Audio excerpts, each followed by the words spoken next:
드립니다.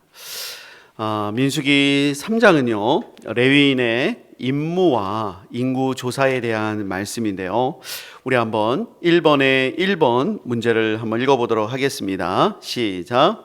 레위인의 인구 조사는 3장과 4장에서 이루어집니다. 그렇다면 3장과 4장 인구 조사의 차이는 무엇입니까? 다른 지파와는 다르게 레위인의 인구 조사는 2장에 걸쳐서 이루어집니다.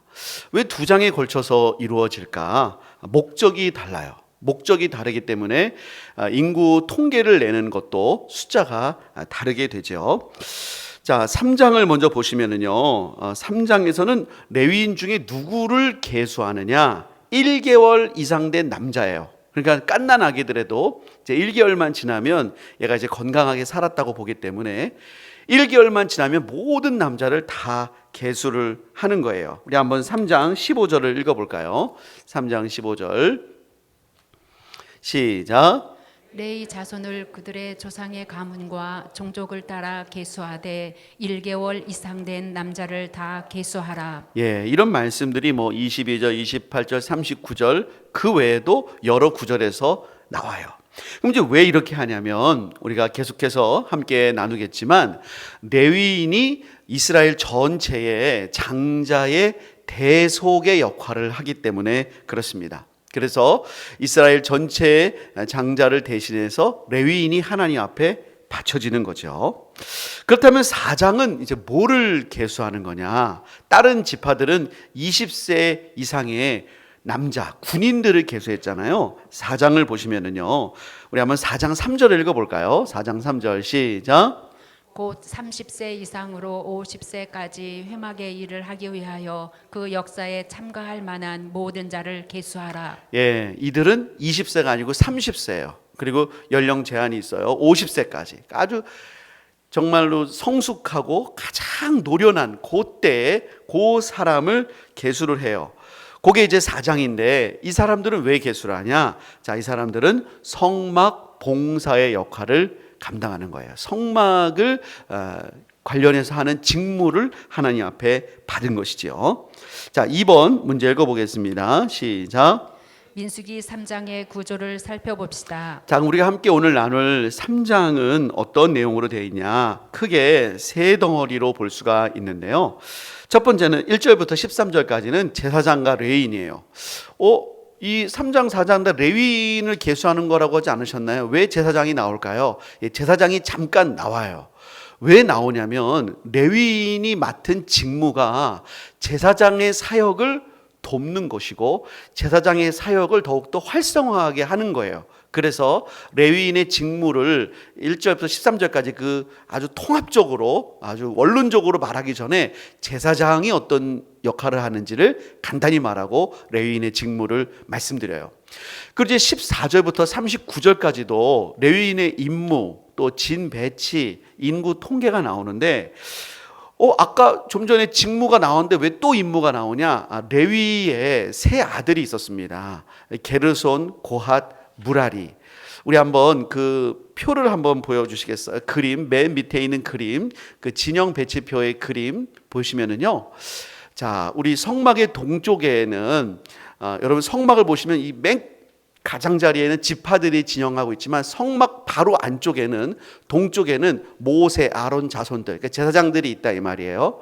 그리고 남쪽, 서쪽, 북쪽으로 고핫, 게르손, 무라리예요. 원래 이 중에 장자는 게르손인데 게르손이 오히려 서쪽에 있고 둘째가 이 남쪽에 있어요. 그래가지고 이 레위의 세 그 아들이 가문이 돼서 고핫 가문, 게르손 가문, 무라리 가문의 임무를 이제 구체적으로 설명해주고 이들의 진 배치와 또 이들의 인구 통계를 이제 말씀을 하는 거예요. 그리고 마지막 이제 40절부터 51절까지는 레위인을 이제 이 3장에서 계수하는 게 1개월 이상부터라고 그랬잖아요. 장자의 대속자로서 레위인을 어떻게 계수하고 만약에 이 수와 전체 이스라엘의 장자 수가 안 맞았을 때는 어떻게 되느냐? 자, 그런 것들이 오늘 이제 나오게 되겠습니다. 자, 큰 2번 제목 읽어볼게요. 시작. 제사장과 레위인. 1번 읽어보겠습니다. 제사장이 될 수 있는 사람들은 누구며 이들에게 요구되는 것은 무엇입니까? 자, 우리 3장 1절부터 4절을 읽을게요. 시작. 여호와께서 시내산에서 모세와 말씀하실 때에 아론과 모세가 낳은 자는 이러하니라. 아론의 아들들의 이름은 이러하니 장자는 나답이요 다음은 아비후와 엘르아살과 이다말이니 이는 아론의 아들들의 이름이며 그들은 기름 부음을 받고 거룩하게 kop별되어 제사장 직분을 위임받은 제사장 되리라. 나답과 아비후는 시내 광야에서 여호와 앞에 다른 불을 들이다가 여호와 앞에서 죽어 자식이 없었으며 엘르아살과 이다말이 그의 아버지 아론 앞에 제사장의 직분을 행하였더라. 아멘. 본래 아론의 이 자손들은 그 레위의 고핫의 아들에 속해요. 그러니까 원래 이 아론도 레위 지파죠. 하지만 그 고핫 가문에 있는 이 아론의 이 아들들은 하나님이 특별하게 떼어서 그들은 레위 지파로 편성하지 않고 제사장으로 구별을 했어요. 뭐 아론이 특별히 잘나서 그런 건 아니고 하나님의 은혜죠. 또 그리고 하나님 앞에 영광입니다. 근데 여러분, 영광이라고 하는 히브리어 단어가 카보드인데요. 영광하면 이게 어떤 뜻일까요? 이 원문의 뜻은 무게라는 뜻이에요. 그러니까 하나님이 영광 가운데 임한다 그러면 하나님의 영광을 본 사람은 하나님의 그 엄중한 무게를 느끼는 사람이에요. 그러니까 하나님에 대해서 가벼이 말하거나 행동할 수가 없죠. 하나님께서 어떤 직분자에게 영광을 주실 때 그건 참 영예로운 일이지만 또 무게가 있는 거예요. 굉장한 이 무게가 있는 거예요. 그래서 오늘 말씀 보면은 이 아론이 원래 네 아들이 있었잖아요. 큰 아들이 나답, 둘째가 아비후, 그 다음에 셋째가 엘르아살 이다말인데 나답과 아비후가 제사를 드리다가 다른 불을 들여서 그 앞에서 바로 죽었어요. 그러니까 이들이 하나님께 특별한 은혜와 영광을 얻어서 제사장 직분을 하게 된 건 귀한 일이지만 그렇게 부름받은 만큼 하나님 앞에서 더 구별되어야 될 부분들이 있다는 거예요. 그러니까 우리가 물론 모든 성도들이 다 주님 앞에 제사장이지만 이런 우리가 교회로 본다면 제사장들은 목회자고 이렇게 볼 수 있겠는데 하나님이 목사로 부르신 게 귀해요, 안 귀해요? 귀하죠. 귀하고 영광스럽죠. 여러분, 우리 성도들이 제가 뭐라고 이렇게 저에게 사랑도 해주시고 존경도 해주시고 제가 그걸 받을 자격이 뭐가 있어요. 근데도 우리 성도님들이 아껴주시잖아요. 참 그런 너무나 황송한 대우를 받지요. 그렇지만 하나님 앞에서 제가 옳지 못하다, 그럼 이건 하나님 앞에 더 큰 책망을 받게 됩니다. 우리 한번 누가복음 12장 한번 펴보시겠어요? 누가복음 12장 47절부터 48절. 여러분 교환에는 없는데요. 누가복음 12장 47절과 48절 말씀을 한번 읽어볼게요. 자, 시작. 주인의 뜻을 알고도 준비하지 아니하고 그 뜻대로 행하지 아니한 종은 많이 맞을 것이요 알지 못하고 맞을 일을 행한 종은 적게 맞으리라. 물은 많이 받은 자에게는 많이 요구할 것이요 많이 맡은 자에게는 많이 달라 할 것이니라. 참 두려운 말씀이에요. 하나님께서 많은 은혜를 주시고 많은 깨달음을 주시고 많은 것들을 베푸셨으면 그만큼 주님의 뜻에 순종해야 되는 것이죠. 참 두렵고 떨림으로 우리가 하나님 앞에 서야 되고, 저도 주님 앞에 갔을 때 우리 갈산교회 성도님들을 만났는데 주님 앞에서, 여러분 앞에서 부끄럽지 않은 그런 하나님의 종이 될 수 있도록 여러분 기도해 주시기를 소원합니다. 자, 2번 읽어보겠습니다. 시작. 자, 2번 문제. 자, 다 같이 한번 읽어볼까요? 시작. 레위인에게 맡겨진 직무는 무엇입니까? 자, 그렇다면 제사장들은 아까 그랬고 레위인에게 맡겨진 직무는 뭘까? 우리 6절과 7절을 한번 읽어보겠습니다. 시작. 레위 지파는 나아가 제사장 아론 앞에 서서 그에게 시정하게 하라. 그들이 회막 앞에서 아론의 직무와 온 회중의 직무를 위하여 회막에서 심호하되. 제사장의 직무를 돕고 섬기는 역할이에요. 제사장이 성막에서 제사를 드리고 백성들의 여러 가지를 돌보잖아요. 그 곁에 언제나 레위인들이 함께 동역을 해야 된다는 거예요. 자, 이때 우리가 흔히 쓰는 7절의 끝에 보면은 시무하되라는 표현이 있고 8절에도 끝에 시무할지니. 그래서 우리가 지금 은퇴하시기 전에 직분자들을 뭐라 그래요? 시무 장로님, 시무 권사님 이렇게 하잖아요. 그래서 은퇴하시면 이제 뭐 명예든지 원로든지 되는데 시무한다고 하는데요. 이 시무라고 하는 게 원뜻이 뭐냐면 노동, 고된 노동, 봉사 이런 거예요. 그러니까 이게 여러분 레위인이 힘든 거예요. 우리로 말하면 이게 직분자들이거든요. 목회자를 도와서 이 직분자들이 사명을 감당하는데 어떤 주석가는 이렇게 얘기했어요. 목회자처럼 영광을 얻는 것도 아니고 영광도 얻지 못하지만 일은 되게 많이 하고 일 때문에 어려움도 당하고 몸도 상하고 마음도 상하고 그렇지만 그거를 누가 보신다고요? 하나님이 보세요. 그거를 왜 하나님이 안 보시겠어요? 하나님이 다 보신다는 거예요. 그래서 제사장들을 도우라. 우리로 말하면 목회자들을 도와서 교회와 사역을 감당해라. 이게 이제 우리가 직분 맡은 자들의 첫 번째 일이에요. 그럼 이제 또 뭐를 해야 되냐? 8절을 한번 읽어볼까요? 시작. 곧 회막의 모든 기구를 맡아 지키며 이스라엘 자손의 직무를 위하여 성막에서 심호할지니. 성막과 도구들을 관리하라는 거예요. 그 성막, 우리로 말하면 교회, 이 모든 것들, 시설, 뭐 이런 것들을 다 관리하는 역할을 이 직분자들이 해야 돼요. 그래서 신약에도 보면은 사도들이 말씀과 기도에 집중하기 위해서 7 집사님들을 세우잖아요.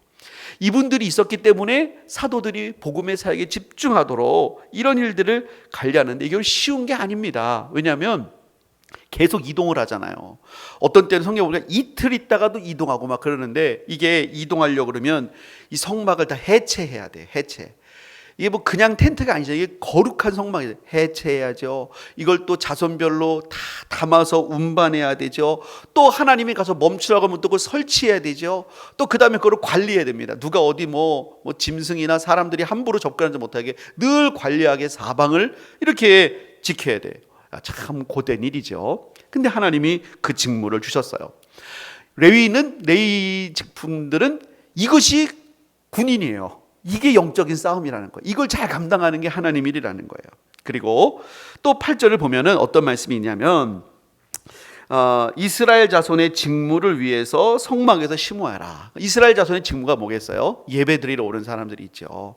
그럼 예배드리러 오는 사람들이 있을 때 제사장이 거기서 그들이 이제 제사 드린다고 각을 뜨면 그걸 막 번제단 위에 막 올려놓고 할 텐데 여러분 생각을 해보세요. 그들이 만약에 많으면 줄은 누가 세울 거예요? 레위 사람이 다 세우는 거예요. 그 사람들이 가는데 만약에 순서를 잘 몰라요. 그럼 그거 누가 알려주는 거예요? 다 레위인이 알려주는 거예요. 그 중간 단계를 다 레위인들이 맡아서 하나하나 알려주는 역할을 그거를 감당해야 된다 하시는 거죠. 자, 그렇다면 또 3번 문제 읽어보겠습니다. 시작. 그 외에도 레인을 구별하신 특별한 이유는 무엇입니까? 그런데도 또 레인을 구별하신 특별한 이유가 있어요. 이런 성막에 대한 일뿐만 아니라 하나님이 그들을 존귀하게 구별하신 이유가 있어요. 우리 한번 11절부터 13절 읽기 전에 출애굽기 13장 2절을 먼저 한번 읽어볼게요. 출애굽기 13장 2절.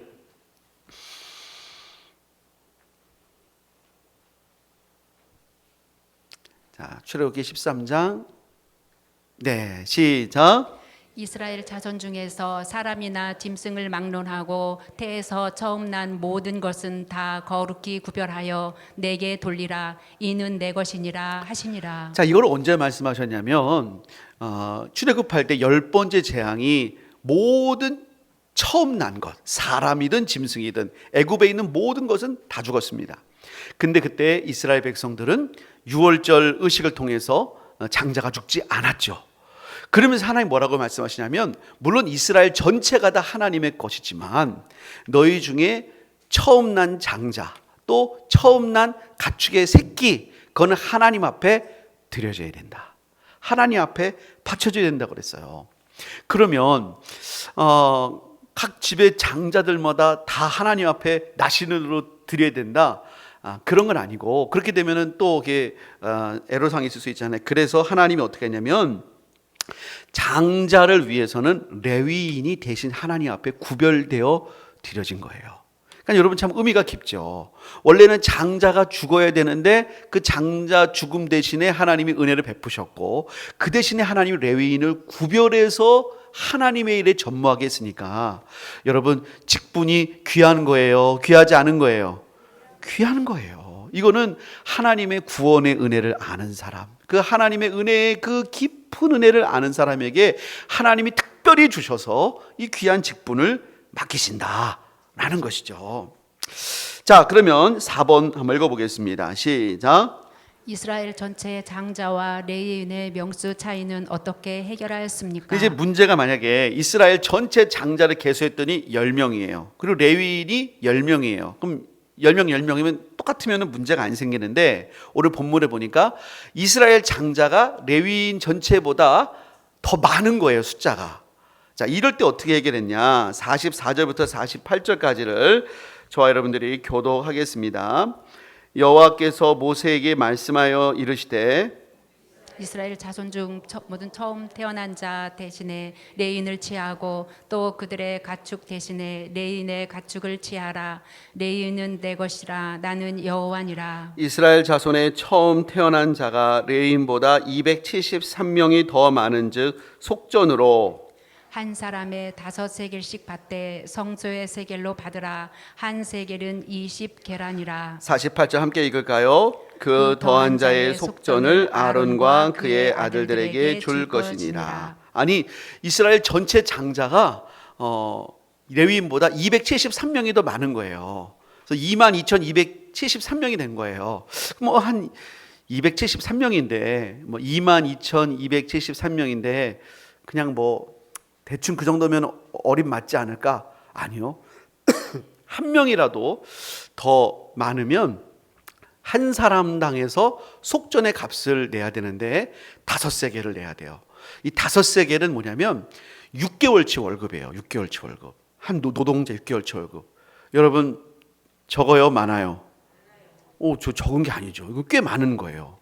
근데 이거를 그러니까 이스라엘 전체에서 걷어서 273명분에 해당하는 이 속전금을 제사장들에게 주어서 그걸로 이제 성막을 관리하도록 했다라는 거예요. 중요한 건 뭐냐면 어느 누구도 이 속전을 대신하든가 아니면 그들의 명수로 레위인이 대신하든가 이거에서 예외가 돼서는 안 된다라는 것이 중요한 거예요. 자, 그렇다면 이 율법을 우리가 지금 우리에게는 어떤 의미가 있냐? 아주 중요한 의미가 있어요. 5번 읽어볼게요. 시작. 장자가 하나님께 바쳐짐으로써 이스라엘 전체가 구속받는 것은 무엇을 예표합니까? 이건 무엇을 예표하는가? 골로새서 1장 15절 한번 읽어볼게요. 시작.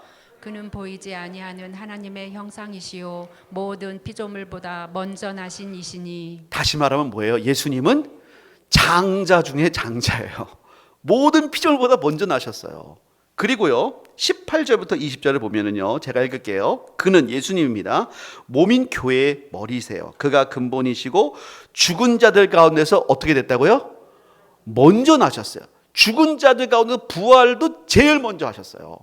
그러니까 예수님이 처음에 이 세상에 계셨고 부활도 제일 먼저 하셨어요. 이는 만물의 어떤 만물의 장자가 되게 하려 하심이라는 거예요. 그럼 그렇게 되신 이유가 뭐냐? 19절에 보면 아버지께서 모든 충만으로 예수 안에 거하게 하시고 그의 십자가의 피로 화평을 이루사 만물 곧 땅에 있는 것들이나 하늘에 있는 것들이나 그로 말미암아 자기와 화목하게 되기를 기뻐하심이라. 예수님이 십자가에서 바쳐지심으로 말미암아 우리는 예수님 때문에 그 피로 대속함을 받은 줄을 믿습니다. 그거를 보여주기 위해서 이 구약에 이것이 나오는 거예요. 그러면 예수님이 십자가에서 우리 대신에 피 흘리시고 대속의 제물이 되셨어요. 그러면 우리는 예수님을 위해서 어떻게 살아야 될까? 우리 한번 고린도후서 5장 15절, 여러분 교환에 없지만 한번 찾아볼까요? 고린도후서 5장 15절 한번 찾아보시죠. 14절부터 15절 한번 읽어볼게요. 고린도후서 5장 14절 15절. 예수님이 우리를 위해서 죽으셨다면, 우리가 그 은혜를 안다면 우리는 어떻게 되느냐? 자, 시작. 그리스도의 사랑이 우리를 강권하시는도다. 우리가 생각하건대 한 사람이 모든 사람을 대신하여 죽었은즉 모든 사람이 죽은 것이라. 그가 모든 사람을 대신하여 죽으심은 살아있는 자들로 하여금 다시는 그들 자신을 위하여 살지 않고 오직 그들을 대신하여 죽었다가 다시 살아나신 이를 위하여 살게 하려 함이라. 그렇습니다. 예수님은 우리 모두를 위해 대신 죽으셨고, 우리는 그 은혜를 받은 우리는 이제 누구를 위해 사는 거예요? 예수님 위해 사는 거예요. 그래서 여러분, 레위인들은 이스라엘 전체를 대신해서 하나님께 바쳐졌잖아요. 그래서 레위인의 생계를 또 이스라엘이 책임졌어요. 이스라엘의 11조로 레위인이 살고 레위인의 11조로 제사장한테 드리고, 그렇게 되는 구조였거든요. 그러니까 이스라엘의 레위인을 책임지게 한 것은 뭐냐면, 예수님이 우리를 위해 죽으셨으니 이제 우리도 우리의 남은 삶은 누구를 위해 산다? 예수님을 위해 산다 라는 것을 하나님이 알려주시는 것이지요. 자, 우리 큰 3번 제목 읽어보겠습니다. 시작. 레위인의 임무, 진 배치, 인구 통계. 1번 문제 읽어보겠습니다. 레위 가문별로 계수한 내용은 무엇입니까? 자, 이게 14절부터 39절에 상세하게 나와 있는데요. 이걸 다 읽기에는 시간이 많고, 그래서 표로 좀 만들었습니다. 이 표가 여러분 잘 보이십니까? 예, 보시면은요, 게르손, 고핫, 무라리가 되어 있고, 이제 인구가 나와 있고요. 진 배치가 나오는데, 우리 아까 그 진 배치 그림 한 번 더 보여주시겠어요? 이 진을 배치할 때 뭐든지 성막의 중심으로 다른 지파들도 그렇고 레위들도 그렇고 동쪽이 가장 이 중에서 위계 질서가 있어요. 그래서 성막 바로 옆에는 제사장이 있죠. 그 다음에는 남쪽이에요. 그래서 행진할 때 이 동쪽 지파들이 먼저 가고, 그 다음에 남쪽 지파, 서쪽 지파, 북쪽 지파, 그러니까 이렇게 돌면서 나가는 거예요. 그러니까 레위 지파 다음에 고핫 자손들, 남쪽에 있는, 그리고 서쪽에 있는 게르손 자손들, 북쪽에 있는 무라리 자손들. 자, 이렇게 어떤 면은 약간 질서가 있습니다. 왜 그렇게 질서가 있냐면, 다시 한번 표를 보시면 이들이 맡은 게 차이가 있어요. 여러분, 고핫을 보면은요, 고핫 이 가문은 증거궤, 언약궤를 이제 제사장들이 다 운반할 수 있게 다 이렇게 청색 보자기로 덮어놓으면 그 언약궤를 들든 것, 그 역할을, 언약궤가 중요하잖아요. 또 상, 진설병상, 등잔대, 또 제단에 있는 그 성소의 기구들, 그러니까 이런 아주 중요한 그런 것들을 고핫 자손이 담당을 했어요. 그 다음에 이제 게르손 가문은 성막 장막, 이 성막 위에 이렇게 몇 개로 막 덮개 덮었잖아요. 그런 덮개들, 또 휘장 전체 하얗게 친 거, 또 그리고 그 입구 들어가는 문들, 거기에 쓰는 줄들, 이런 걸 다 챙겨요. 그러니까 훨씬 더 좀 무겁고 더 무게도 많이 나가고 분량이 많죠. 그런가 하면 무라리 가문은 더 많아요. 성막의 널빤이죠, 널빤. 이 벽으로 세워놓은 거, 그걸 다 해체해야 돼요. 그리고 그 띠, 기둥, 받침, 그 모든 기구, 뜰 사방에 있는 기둥, 가장 무겁고 힘든 거는 다 무라리 가문의 몫이에요. 여러분, 누가 제일 힘들겠어요? 무라리가 제일 힘들겠죠. 근데 사람도 적다고 이렇게 말씀하시네요. 아무튼 그렇게 역할을 맡았어요. 근데 여러분, 이 가문들을 다 더하면 22,000명이 나왔다고 성경이 되어 있는데, 더하면은 22,000이 아니라 22,300이 나옵니다. 이거는요, 대부분의 그 신학자들은 고핫 자손이 8,600인데 이게 원본에는 8,300으로 나와 있는데, 이게 이제 단어가 비슷해요. 그래서 오타가 난 거라고 봅니다. 그래서 왜냐면 다른 사본을 보면 8,300이라고 되어 있는 그런 사본들이 여러 개가 있거든요. 그래서 여기에는 아마 오타가 났을 거라고 보고, 본래 고핫은 8,300이었을 거라고 봅니다. 하지만 성경에 이렇게 나와 있기 때문에 일단 그런 사실을 알려드리고요. 우리가 성경을 함부로 수정할 수는 없으니까요. 자, 2번 문제 읽어볼게요. 시작. 성소의 일을 담당하는 데는 임무의 구별과 일종의 위계 질서가 있었습니다. 각자의 위치에서 믿음의 분수대로 섬기는 것의 중요성을 성경은 어떻게 말씀하십니까? 여러분, 하나님이 우리를 다 정말로 하나님 백성으로 사랑하세요? 사랑하지 않으세요? 누가복음 15장에 보면 아버지에게 두 아들이 있는데 아버지는 집 나간 둘째 아들을 더 사랑했어요? 집에 있는 첫째 아들을 더 사랑했어요? 똑같이 사랑했어요. 아버지는 똑같이 사랑했어요. 우리 다 그렇잖아요. 다 똑같이 사랑하죠. 하지만 둘째가 집을 나갔기 때문에 더 애타는 거지만 다 똑같이 사랑을 하죠. 하나님도 우리를 다 똑같이 사랑하시고 귀히 여기시지만 하나님의 일을 감당할 때는 하나님이 질서를 두셔요. 질서를 두시는 거예요. 그래서요, 아까도 보니까 제사장이 있고, 그래서 제사장을 돕는 레위인 중에서는 또 고핫, 게르손, 무라리 이렇게 있다고 그랬어요. 그 질서가 있고 그 질서 안에서 믿음의 분수대로 섬겨야 되는데요. 참 놀라운 것이요. 민수기 7장을 보시면 이제 이런 성막의 일을 감당하는 자들에게 수레하고 소를 배분하는 일이 생겨요. 이제 각 지파의 그 우두머리들이 하나님께 감사해서 성막을 세울 때 두 지파에 한 대씩 수레가 나왔어요. 그러니까 12지파니까 6개의 수레가 이 레위인들을 위해서 배정이 됐어요. 그리고 소는 각 지파에 하나씩, 그러니까 소는 12마리, 수레는 6개. 그러니까 이제 소 2마리가 한 수레를 끌겠죠. 근데요, 그럼 민수기 7장 1절부터 한번 볼게요. 모세가 장막 세우기를 끝내고 그 기름을 구별한 날입니다. 2절을 보니까 이스라엘의 지휘관들이 헌물을 드렸다는 거예요. 3절을 보면 그들이 드린 헌물은 수레 몇 대? 지금 잘 따라오고 계시지요? 수레 6대. 소는 몇 마리? 12마리. 그러니까 지휘관 2사람의 수레가 하나고 지휘관 1사람의 소가 1마리씩이에요. 그거를 장막 앞에 성막을 위해서 드린 거예요. 자, 그래서 4절 보니까 하나님께서 모세에게 말씀하시는데 5절에 보니까 그것을 받아 레위인들에게 주어서 각기 직임대로 회막 봉사에 쓰게 할지나. 왜냐하면 운반할 때 이게 운반할 때 수레가 필요하잖아요. 그런데 6절을 보니까 모세가 수레와 소를 받아 레위인에게 주었는데 아까 게르손 자손에게는 그들의 직임대로 수레 2과 소 4마리를 줬어요. 그 당시 수레는 이게 후기 청동기거든요. 굉장히 큰 거예요. 지금 말하면 엄청난 이 트럭 같은 걸 준 거예요. 수레 2과 소 4마리를 줬어요. 그리고 무라리 자손, 제일 힘든 무라리 자손은 8절에 보니까 수레 넷과 8절을 보여주세요. 자, 보시면요. 무라리 자손에게는 수레 몇 개요? 4개. 아까보다 2배예요. 그리고 소는 몇 마리? 8마리. 왜? 힘든 거를 날라야 되니까 장비를 더 튼튼하게 준 거예요. 하나님은 공평하세요. 그러면 9절 한번 다 같이 읽어볼게요. 시작. 고핫 자손에게는 주지 아니하였으니 그들의 성소의 직임은 그 어깨로 매는 일을 하는 까닭이었더라. 그들은 너무 귀한 걸 맡아서 수레에다 실을 수가 없어요. 그들은 어깨로 매야 돼요. 그래서 아까 왜 일도 적은 사람이 숫자는 많냐? 오래 가려면 어깨 부러지잖아요. 정성스럽게 얼마나 긴장을. 그러니까 바꿔가면서 매는 걸 바꿔가면서. 그러니까 하나님은 공평하세요. 힘든 자에게는 그 감당할 수 있는 은혜를 주세요. 오늘도 보면은요, 교회에서도 굳은 일, 험한 일 하는 분들에게 하나님께서 건강도 주시고 물질의 은혜도 주시고 감당할 수 있는 은혜를 부어주시는 것을 봐요.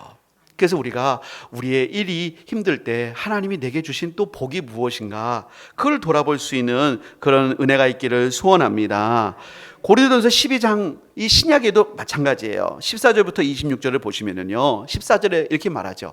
몸은 한 몸이지만 지체는 여럿이라는 거예요. 15절이 말하기를 나는 발이 이르되 나는 손이 아니니. 여러분, 우리 몸 중에서 가장 고생하고 가장 지저분한 게 뭐예요?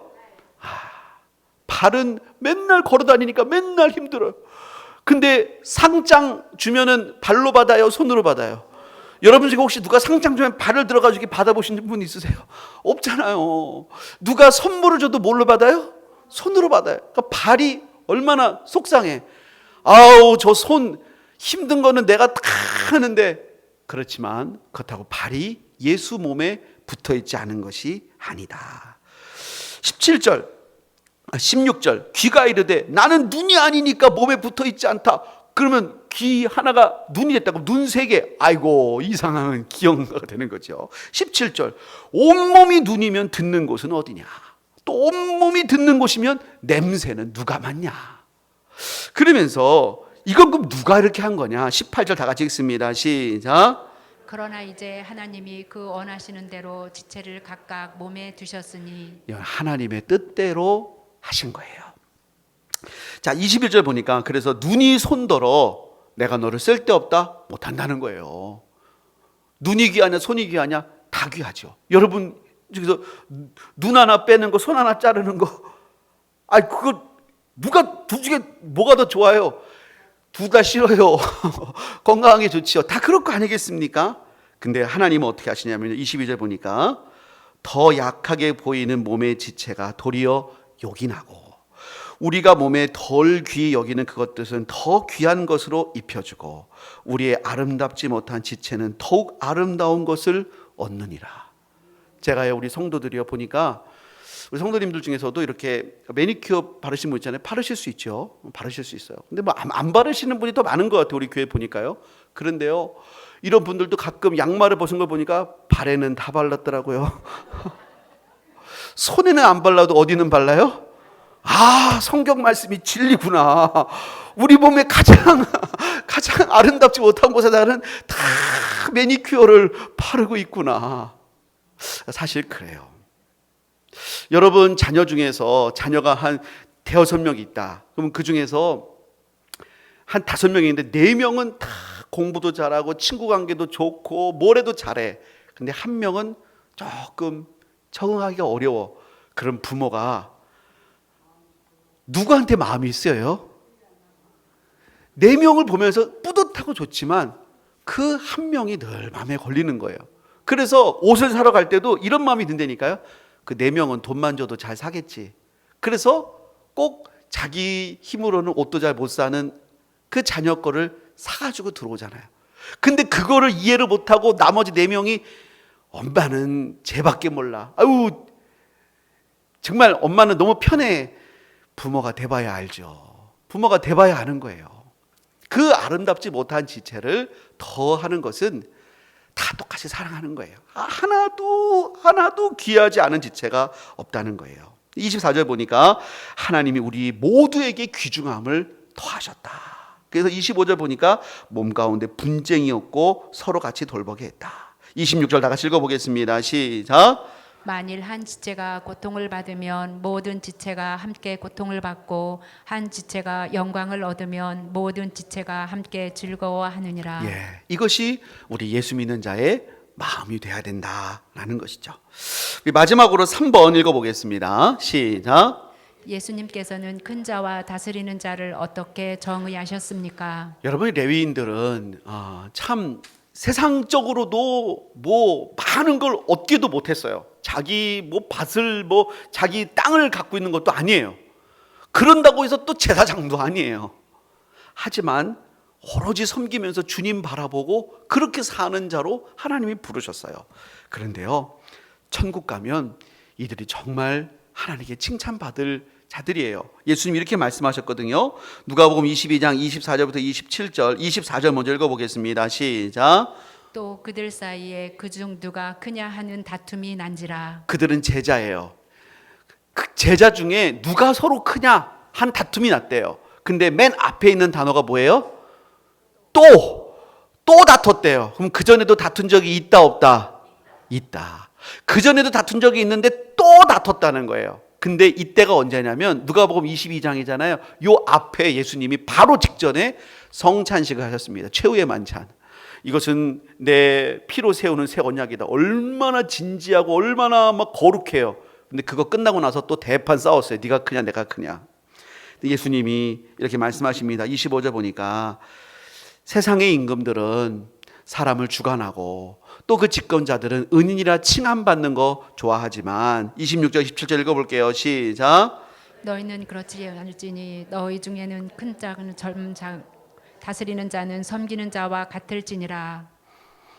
앉아서 먹는 자가 크냐 섬기는 자가 크냐 앉아서 먹는 자가 아니냐 그러나 나는 섬기는 자로 너희 중에 있노라. 네, 우리가 알아야 될 것은 하나님의 교회는 세상과 다르다는 거예요. 누가 크냐 누가 존귀하냐 그거를 세상의 기준으로 판단할 수 없는 것이고요. 굳이 누가 큰지를 기준을 매겨달라면 섬기는 자가 큰 자입니다. 섬김 받는 것보다 섬기는 사람이 훨씬 더 큰 자인 줄을 믿습니다. 그래서 우리가 하나님 바라보고 각자 내게 맡기신 것, 게르손 가문은 게르손에게, 고앗은 고앗에게, 무라리는 무라리에게, 제사장들은 제사장에게 주신 그 자리에서 겸손하게 주의 일을 감당하다가 주님 앞에서 인정받고 칭찬받는 우리 모두 되시기를 주님의 이름으로 축복합니다. 우리 기도하겠습니다. 우리 말씀 붙잡고 기도하실 때에 하나님, 우리를 이런 귀한 직분자로 불러주신 것 감사합니다. 하나님, 우리가 주님 나라 올 때까지 이 사명을 잘 감당할 때에 우리 교회가 하나님의 군대가 되고 하나님의 역사를 이뤄나가는 축복의 통로가 되도록 주님 도와주시고 주님께 인정받고 칭찬받게 하여 주옵소서. 우리 주님의 이름 한번 부르고 기도합니다. 주여, 하나님 아버지 감사합니다. 하나님, 우리를 예수 믿게 하여 주셔서 예수님의 은혜를 아는 하나님 직분자로 불러주시니 감사합니다. 우리에게 맡겨주신 이 사명을 감당할 때에 내게 주신 있는 그곳에서 하나님 맡겨주신 사명을 묵묵히 잘 감당하고 주님 앞에 갔을 때 잘하였도다. 착하고 충성된 종아, 내가 적은 일에 충성하였으면 내가 내게 큰 것을 맡기리니 내 주인의 즐거움에 참여할지어다. 주님께 인정받고 칭찬받는 우리 모두가 되도록 하나님 아버지 은혜 주시고 역사하여 주옵소서. 예수님의 이름으로 기도드립니다. 아멘.